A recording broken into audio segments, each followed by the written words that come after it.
Hey, c'est Sarah du Digital Marketing et Business Podcast.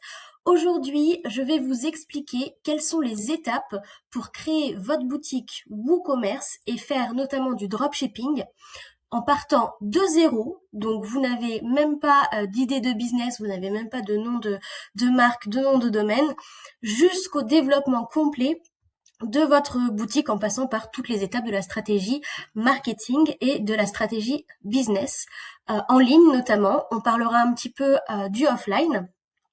Alors déjà, qui je suis? J'ai un MBA en digital marketing de l'EFAP et de l'ESCA, et j'ai développé plusieurs sites internet dans ma vie, que ce soit des blogs. J'avais commencé avec Skyblog ou des boutiques de dropshipping, que ce soit Shopify ou WooCommerce. Petit exemple d'un blog que j'ai, whattheplan.com. Ici, on voit que j'ai des bons résultats en SEO. Je vous expliquerai notamment comment créer des articles et des fiches produits pour qu'ils soient optimisés SEO. Donc, quand vous tapez Cascade Koh Samui, par exemple, vous avez mon blog qui apparaît ici. Quand vous tapez activité Amazonie, pareil, un article qui apparaît sur la première page, ou bien tout simplement des images ici, par exemple, des images. Comment est-ce qu'on fait pour que nos images, nos fiches produits, les images du produit apparaissent sur Google, mais apparaissent ici aussi, et c'est important en 2026. Comment est-ce qu'on fait pour être trouvable par Perplexity, par ChatGPT? Là, lorsque je demande à Perplexity qu'est-ce que le blog What's the Plan, il me sort donc voilà la description de mon blog de voyage avec un lien. Voilà, ça c'est du GEO. J'ai fait une petite vidéo sur le GEO, donc le Generative Engine Optimization, pour vous expliquer ce que c'est. Si vous voulez booker un rendez-vous avec moi, j'offre des consultations gratuites de 30 minutes, donc le lundi. Je vous mets le lien du Calendly en description. Comme ça, vous pouvez, si vous le voulez, passer 30 minutes avec moi pour qu'on discute un petit peu de votre stratégie de digital business et de digital marketing. On en revient au thème d'aujourd'hui. Le thème d'aujourd'hui, c'est quoi? C'est créer et développer sa boutique WooCommerce. Donc, tous ces petits points, je vais vous les résumer rapidement dans cette vidéo pour que vous compreniez ce que c'est. De créer une stratégie business digital notamment, et de créer une stratégie digital marketing de zéro jusqu'aux ventes de produits. Pour illustrer toutes ces thématiques, je vais développer donc une vidéo par petit point. Voilà, je les mettrai tous dans la playlist YouTube de WooCommerce, et j'illustrerai cela avec des exemples d'un site de dropshipping que j'ai, qui est jouechat.com. Donc là, je suis dans le back-end. Je vais vous montrer un petit peu à quoi ressemble le site. Donc voilà, ça c'est le site que j'ai créé, jouechat.com, pour faire du dropshipping de jouets pour chat. Donc on voit ici, donc c'est mon nom de domaine. Ici on a mon logo fait un peu à la va-vite, mais c'est fait. J'ai un petit footer très simple, hein. C'est un truc vraiment très simple que j'ai développé en pas beaucoup de temps. Et donc on a le menu ici avec les différentes les différents jouets pour chat. Si je clique sur arbre à chat, par exemple, j'ai mes arbres à chat. Voilà, si je clique sur balles pour chat, j'ai mes balles pour chat. On va aller dans une fiche produit rapidement. Donc tout ça, je vais vous montrer comment le faire. Donc là, j'ai voilà mon image avec mon logo que j'ai mis sur toutes les photos de cette fiche produit. Là, j'avais bien fait les images une par une. Il y a plusieurs techniques pour faire les images. On peut choisir une option. Là, par exemple, je prends la balle verte, hop, je l'ajoute au panier. Ça me l'a ajouté au panier. Mon panier est ici. Ouais, j'avais ajouté pas mal de trucs dans mon panier. En gros, en dessous, par exemple, j'ai ma fiche produit. Ma fiche produit, j'ai mis des vidéos YouTube de mes chats. Voilà, ça c'est bébé et bonbon. Mes deux chats qui jouent avec donc la balle interactive, donc le produit que je vends. j'ai mis une autre vidéo avec une balle d'une autre couleur. On a la fiche produit, j'ai mis une autre vidéo que j'ai récupérée sur AliExpress. Voilà, toute la fiche produit qui se déroule, qui a été bien travaillée pour ce produit. Voilà, et ensuite, bon, j'ai les produits similaires au bout. Donc, dans cette série de vidéos, je vais vous montrer tout simplement comment faire comme moi, dans le sens où je vais vous expliquer tout ce que j'ai fait pour développer mon site de jouets pour chats, sachant que je suis allée vraiment jusqu'à effectuer des ventes. Donc, pour créer et développer votre boutique WooCommerce, il faut d'abord choisir un nom de marque ou de domaine, ou les deux. C'est-à-dire que généralement vous avez voilà le nom de domaine. Le nom de domaine c'est jouetchat.com pour ceux qui savent pas. C'est le nom de la marque généralement. Donc là c'est à vous de chercher.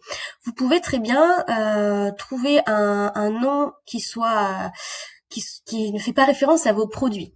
Par exemple, si je prends Zoomalia, c'est un site et tout le monde connaît, je pense. C'est un site voilà de produits pour animaux. Zoomalia, ils n'ont pas de mots-clés dans leur nom de marque, par exemple. Donc vous pouvez choisir à la fois juste un nom que vous aimez bien, que vous trouvez cool, ou vous pouvez, et c'est ce que je vais conseiller, c'est ce que j'ai fait moi-même, incorporer des mots-clés qui font référence à vos produits dans votre nom de marque et votre nom de domaine. Pourquoi? Parce que ça va être beaucoup plus facilement trouvable en fait. Je vous donne un exemple. Lorsque les gens vont rechercher des jouets pour chats, alors là c'est mes campagnes, voilà, ils vont taper jouets pour chat ou ils vont taper jouets chat. Et donc vous avez ici voilà des sites qui sont très bien référencés. Le mien est vraiment récent, donc je pense pas faire concurrence à Wanimo, etc. Mais ce qui va être facile, c'est que voilà, les gens vont facilement se souvenir. Ils vont faire jouer chat, ouais c'est ça, c'est jouetchat.com je crois. Ils vont taper jouetchat.com et là, hop, j'apparais ici. Ok, donc c'est quelque chose que les gens peuvent facilement retenir parce que ça fait référence à leurs produits. C'est quelque chose qui a plus de chances de ranker. Et en général, ça vous donne un avantage pour le SEO. Ensuite, une fois que vous avez réfléchi à votre nom de marque, votre nom de domaine, il va falloir choisir un hébergeur. Je vous ai mis HostGator ici parce que c'est le mien et j'ai pas du tout de commission pour parler d'eux. C'est vraiment celui que je recommande parce que leur service client, c'est en anglais, mais leur service client est disponible 24 heures sur 24 et ils sont super efficaces. Vous avez un problème, votre site ne fonctionne pas, il y a un bug, j'avais un bug à un moment sur le SSL, donc le HTTPS pour sécuriser, il le règle instantanément. Donc, vous choisissez un hébergeur. Vous en avez plein des hébergeurs, OVH, Hostinger, je pense qu'il y en a des dizaines, voire si ce n'est des centaines. Ce que je vais vous conseiller, c'est de choisir un hébergeur dans un pays développé. Ne choisissez pas n'importe quel type d'hébergeur parce que c'est pas cher, sinon vous aurez des problèmes voilà avec le serveur ou autre. Même avec ça peut même être avec Google qui va ne pas faire confiance, on va dire, à votre site. Donc voilà, choisissez un gros hébergeur. Moi je sais que mon serveur il est basé aux États-Unis. Par exemple, ça va être plutôt important.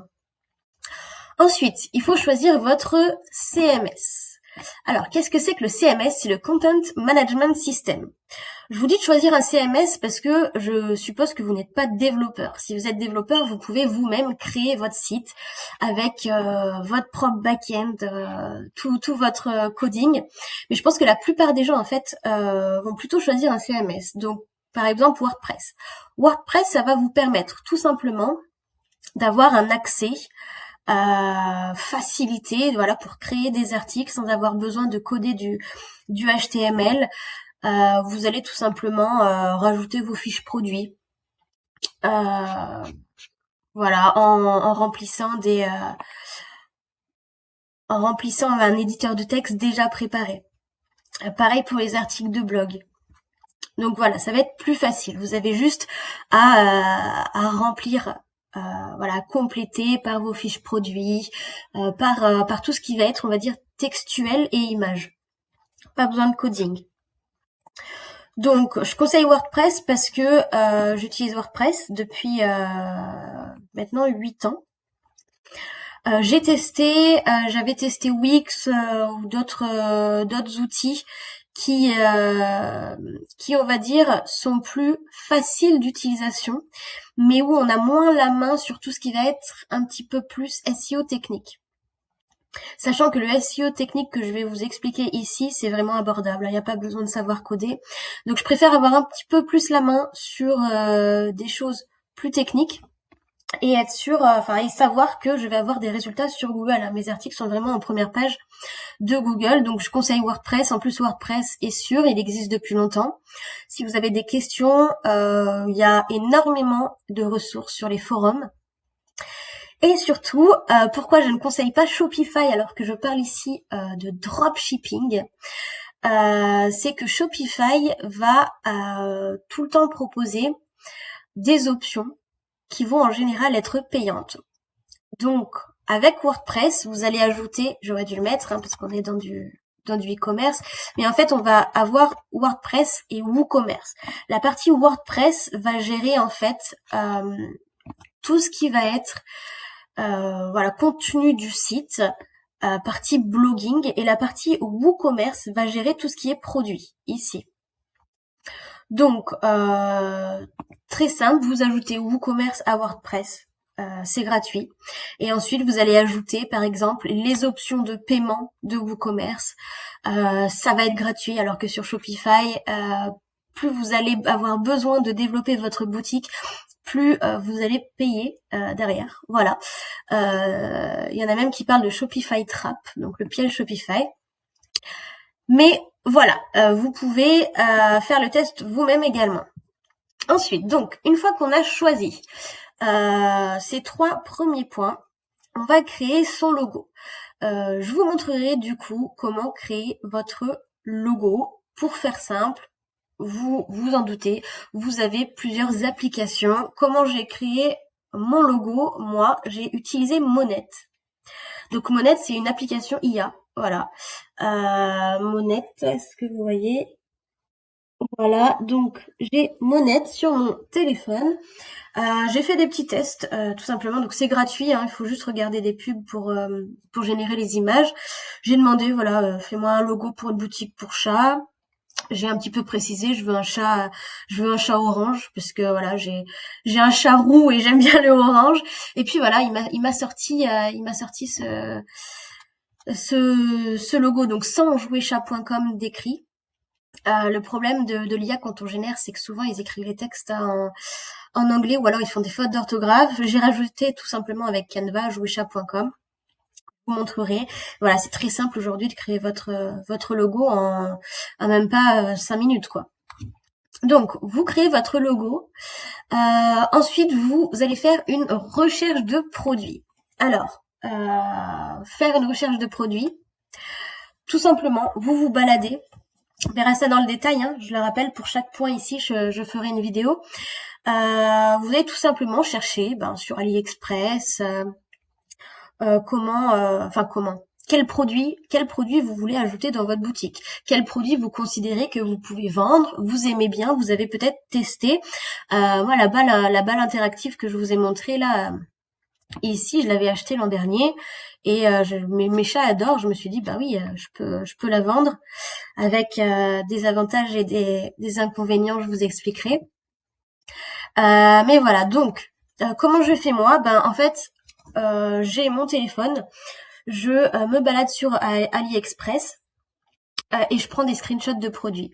Voilà, c'est ma technique. Je prends des screenshots. Je vous détaillerai après la méthode complète. Mais en gros, alors pour vous donner une idée, je vais vous faire une petite démonstration ici. Quand même. Le but, c'est de donner un petit peu des miettes dans cette vidéo pour que vous vous rendez compte, voilà, que de ce que c'est que ça prend du temps. Donc, par exemple, recherche produit, jouet pour chat. Là, ok. Je me dis, bon, ça c'est pas mal, ce griffoir. Là, je prends une capture d'écran, ok? Je prends une capture d'écran. Ça s'est mis dans mes captures d'écran. Qu'est-ce que je peux faire sur AliExpress pour ma recherche de produits? Je vais ici, la photo que je viens de prendre, je l'upload, donc je sais que c'est dans mes images, mes captures d'écran. Hop, vous voyez, j'en ai plein d'ailleurs, des trucs, des images de jouets pour chat. Je fais ouvrir. Et là, en fait, AliExpress va me sortir plein de produits différents. Le but pour ma recherche produit, si vous si vous avez déjà des notions de vente, c'est de prendre le produit le moins cher pour faire un maximum de marge. Donc là, je mets tout simplement par prix croissant. Et voilà. Et dans notre recherche produit, je vous détaillerai les étapes suivantes pour vraiment faire une bonne recherche produit sur AliExpress. Donc trouver des produits qu'on veut vendre, mais vraiment trouver le produit qui va nous permettre d'avoir un maximum de marge et d'être fiable. Ensuite, il faut faire une étude de marché. Qu'est-ce que c'est une étude de marché? Faut voir, vous n'êtes pas tous tout seul à vendre les produits. Il y a plein de gens qui vendent les produits, qui utilisent pas les mêmes méthodes. Il faut être conscient de ça pour se positionner. Donc, une étude de marché, c'est connaître ses concurrents, c'est connaître les prix auxquels ils vendent les produits, c'est connaître quels produits ils vendent et comment. Un exemple, moi quand j'ai fait mon étude de marché, alors je vais vous montrer ça, je vais aller